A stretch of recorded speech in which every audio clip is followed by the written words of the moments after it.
Hello students, मैं अंजू वर्मा। आज हम ऑनलाइन क्लासेस में डिस्कस करेंगे SDLC। SDLC किसी भी सॉफ्टवेयर को डेवलप करने के लिए सबसे इम्पॉर्टेंट फेज़ होता है। SDLC is stands for software development life cycle. Software development life cycle का मीनिंग होता है कि किसी भी सॉफ्टवेयर को डिज़ाइन करना, देन डेवलप करना, तो उसके लिए हमें स्टेप बाय स्टेप प्रोसेस को फॉलो करना पड़ता है। यही step by step process phases कहलाती है। जब हमारी फर्स्ट स्टेप कंप्लीट होती है देन हम नेक्स्ट स्टेप पे जाते हैं, नेक्स्ट स्टेप कंप्लीट होती है देन हम नेक्स्ट स्टेप पे जाते हैं। ऐसे ही स्टेप बाय स्टेप प्रोसेस को फॉलो करके हम बहुत ही अच्छी तरीके से सॉफ्टवेयर को डेवलप कर सकते हैं। इसमें हमारी डिफरेंट फेजेस होते हैं, जैसे कि communication, requirement gathering, feasibility study, system analysis, software design, coding, testing, integration, implementation, last phase होता है ऑपरेशन एंड मेंटेनेंस। इसके बाद में हमारा एक और फेज़ आता है पोस्ट इम्प्लीमेंटेशन। सबसे पहले हम बात करते हैं कम्युनिकेशन की। यह फर्स्ट फेज़ होता है हमारा SDLC का। यहाँ पर यूज़र और सॉफ्टवेयर आपस में कम्युनिकेट करते हैं। कम्युनिकेट का मतलब यह होता है कि जो यूज़र्स की रिक्वायरमेंट है या जो डेवलपर की टर्म्स एंड कंडीशंस हैं वो यहाँ पर साइन किए जाते हैं। मतलब कि एक यूज़र ने एक डेवलपर को अपना प्रोजेक्ट असाइन किया है, उसकी रिक्वायरमेंट बताई है और उस सॉफ्टवेयर डेवलपर ने उसमें टर्म्स एंड कंडीशन बताई है और उसके प्रोजेक्ट को असाइन किया है। अब यहाँ पर हम नेक्स्ट फेज़ पे जाते हैं। जब हमारा कम्युनिकेशन फेज़ कंप्लीट होता है तब हमारा फेज़ आता है रिक्वायरमेंट गैदरिंग की। रिक्वायरमेंट गैदरिंग का मतलब होता है इंफॉर्मेशन कलेक्ट करना। जैसे कि मैं आपको एक एग्जांपल बताती हूँ कि अगर मान लीजिए मैंने किसी हॉस्पिटल का एक सॉफ्टवेयर बनाना है, तो सॉफ्टवेयर बनाने के लिए मुझे हॉस्पिटल के लिए क्या क्या रिक्वायरमेंट लगेगी कि उस हॉस्पिटल के अंदर पेशेंट्स आते हैं, डॉक्टर्स की जो भी इंफॉर्मेशन फिलअप की जाती है, उसके अलावा उसमें बहुत सारे रिसोर्सेस रहते हैं जो यूज़ होते हैं, उनकी भी इंफॉर्मेशन कलेक्ट की जाती है। किस तरीके से पेशेंट आ रहा है, फीस दे रहा है, मेडिसिन मेंटेन हो रही है, ये सारी इंफॉर्मेशन को कलेक्ट करना, तभी हम क्या बना पाएंगे, हॉस्पिटल के लिए प्रोजेक्ट बना पाएंगे। अगर हम किसी कॉलेज के लिए प्रोजेक्ट बनाते हैं तो उससे रिलेटेड इन्फॉर्मेशन क्या हो सकती है कि टीचर या स्टूडेंट की इन्फॉर्मेशन कलेक्ट करना, उसके अंदर जो ऑफिस स्टाफ है, फीस है, कोर्स की रिक्वायरमेंट है, प्रिंसिपल्स है, टीचर्स है, तो जितनी भी रिक्वायरमेंट रिलेटेड टू कॉलेज आ रही है वो इन्फॉर्मेशन को कलेक्ट करना। तो इसी तरीके से कोई सा भी सॉफ्टवेयर होता है तो सबसे पहले हम उस सॉफ्टवेयर के लिए रिलेटेड इन्फॉर्मेशन को कलेक्ट करते हैं। तो रिलेटेड इन्फॉर्मेशन को कलेक्ट करना ही रिक्वायरमेंट गैदरिंग कहलाता है।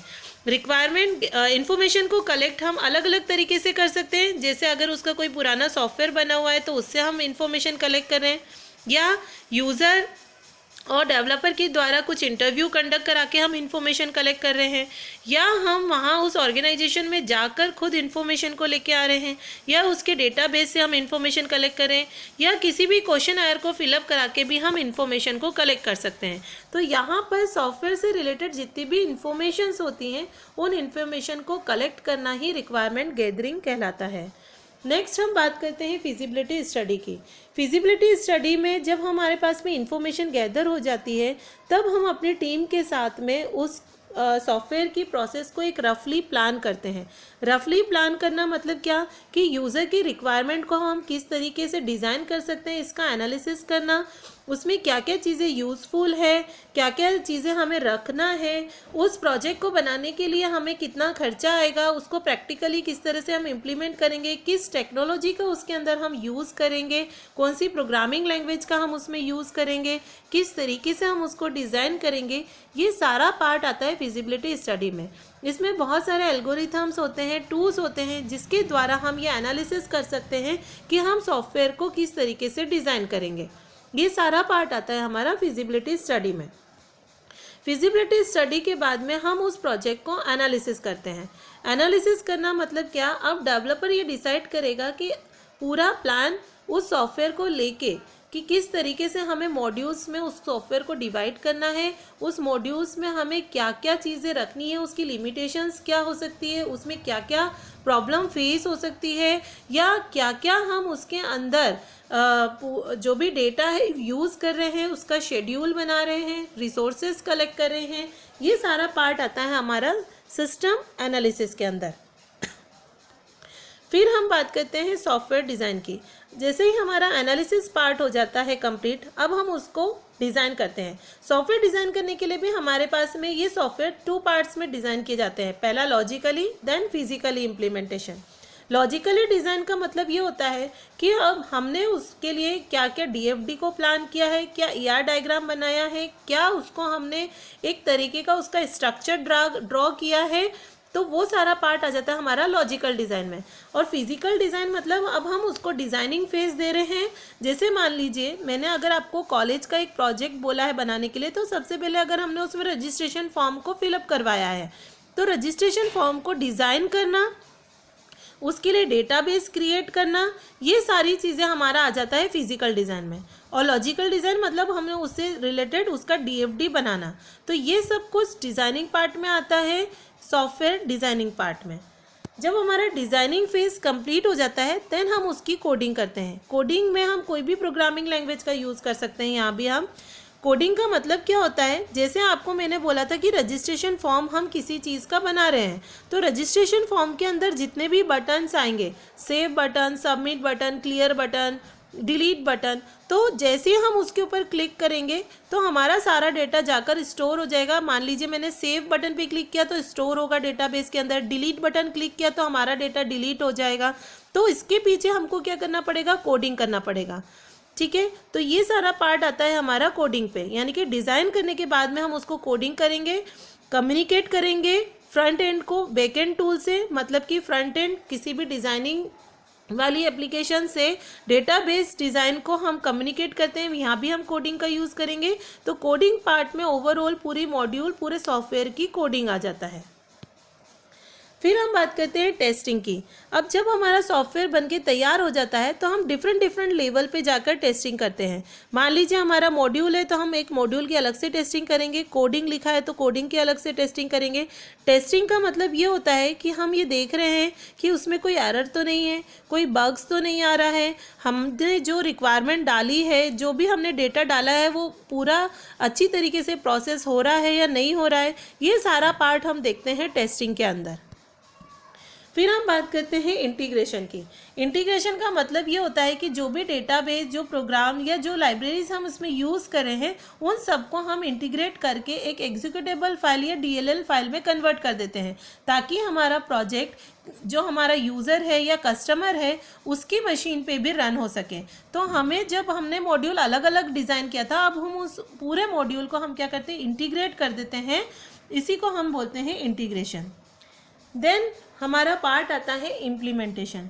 इम्प्लीमेंटेशन के अंदर जो सॉफ्टवेयर हमने डिज़ाइन किया है, अब हम उसको इंस्टॉल करेंगे यूज़र या कस्टमर की मशीन पे। अब यूज़र उसमें देखेगा कि उसका सॉफ्टवेयर पूरी तरीके से प्रोसेस हो रहा है या नहीं।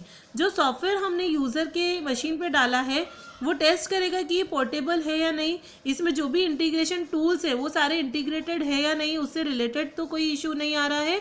ये सारा प्रॉब्लम सॉल्व होता है इम्प्लीमेंटेशन के अंदर।